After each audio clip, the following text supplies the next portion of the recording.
SA Tourism says it welcomes the move to adjusted level 2 of the national lockdown. President Cyril Ramaphosa has relaxed the country's COVID-19 lockdown rules in light of the sustained decline in third wave coronavirus infections, he says.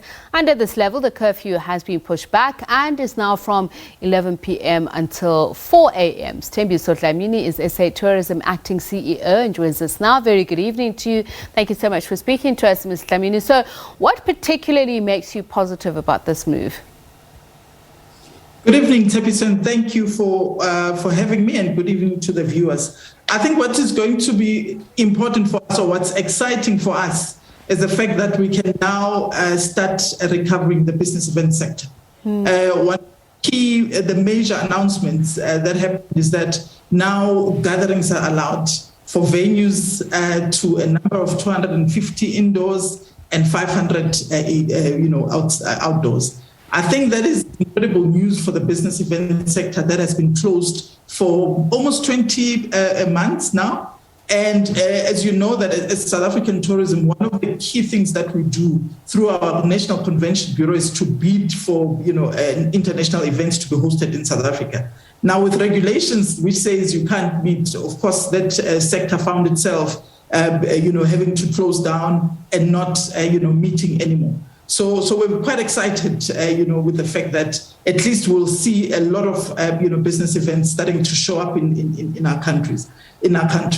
And I think the other interesting thing is that with this tourism month, the news came in tourism month, we were actually preparing for an African tourism and travel summit, which we're going to do in a hybrid model in 3 cities, essentially in the continent. One is going to happen in Durban at Inkosi Albert Luthuli ICC, the other one at Sentin Convention, and the other one would happen in Lagos in Nigeria. But we're going to, but in those 3 cities, at least we would have 250 people in those venues. So we're quite excited about the prospects of the business events industry.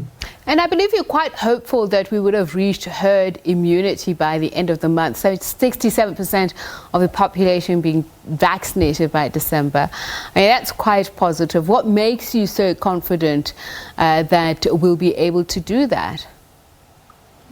That was quite exciting to say, look, we're all chasing 67%, of the population having vaccinated. I think what is very encouraging, Sthembiso, is you would have seen that a lot of corporates have actually joined hands with government, actually encouraging citizens to go and vaccinate. And the reason is that if you look at within the tourism industry, one of the trends that is coming out is that travelers are really looking for destinations where people are vaccinated. I think the whole issue around safety and health and safety issues has now been heightened. So as part of the search, people are saying has really fully been rolled out for my own safety. So it's important. It's an important initiative that government has started, and I'm very much happy that even the private sector itself, even in the tourism industry, we're actually encouraging people to go out there and vaccinate so that at least we can see our sector, our beautiful tourism sector, that contributes so much to jobs, that contributes so much to the economy, recover at the end of the day. Okay, so I won't talk about vaccine hesitancy because we want to focus on the positive. So let's talk then about when will borders be open for international travel? What are the preparations of visa processes open as well? So I think what is quite encouraging is in the couple of days we've seen the announcement by Home Affairs of the Department of Home Affairs in terms of the role of the e-visas. And if you look at the countries that have been mentioned, out of the 15 countries, we've got some of our critical key source markets in that list. Case in point is China. I mean, today, interestingly enough, we have just opened a virtual roadshow where we're introducing South African products to the Chinese, trade.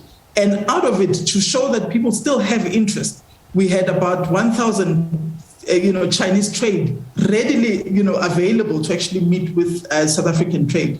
So I think what is going to be exciting is that with the rollout of the e-visa, those critical key source markets that have been waiting for this to be rolled out are quite excited. The trade is quite excited that at least this announcement has been made. And from our end, from a demand creation point of view, we do know that signs are showing us that markets such as the US will open. And I think what is adding to the destination confidence is the fact that we've seen airlines flying back into our destination. Case in point, we've got United Airlines that had indicated that they would like to fly to our destination. And I think now, end of September, we would see Delta as well saying, look, we would like to fly into South Africa. So I think the fact that airlines are beginning to look at South Africa as that destination that they would like to open their routes to, becomes quite interesting. But also it actually shows that confidence that people have, confidence in our destination, but also airlines and trade in general has, confidence in our destination. And I think one of the key preparation that is going to be a game changer as well is how we implement the norms and standards that the department has yet to gazette, because a lot of people are looking at whether destinations would actually implement those COVID protocols that are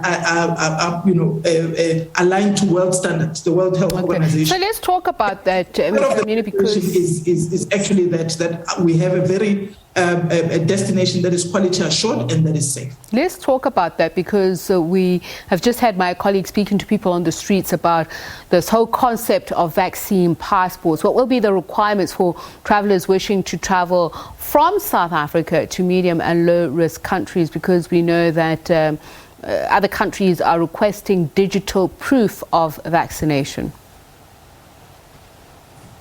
Look, I mean, the whole issue around vaccine passport is an interesting one. And I think a lot of destinations have started introducing this. We've seen it being introduced in the EU markets, I think, earlier this year. However, I think the key thing that we need to be focusing on in South Africa is getting our citizens to actually get vaccinated.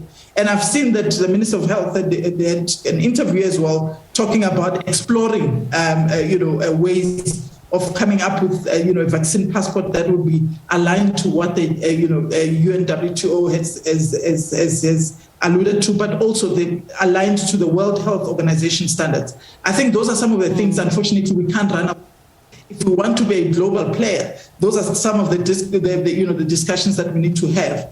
But I think most importantly for us as a destination, to give confidence to our travelers, we need to ensure that our citizens, vaccinate. And we need to talk about those figures, and we need to actually create that confidence in our key source markets, wherein we're saying, as South Africa is a country, we are getting ready to receive visitors. We're implementing, obviously, our vaccine rollout, but also we're implementing norms and standards to ensure that all the products and the iconic places that we would like to visit in our country have got those protocols in place so that we feel safe.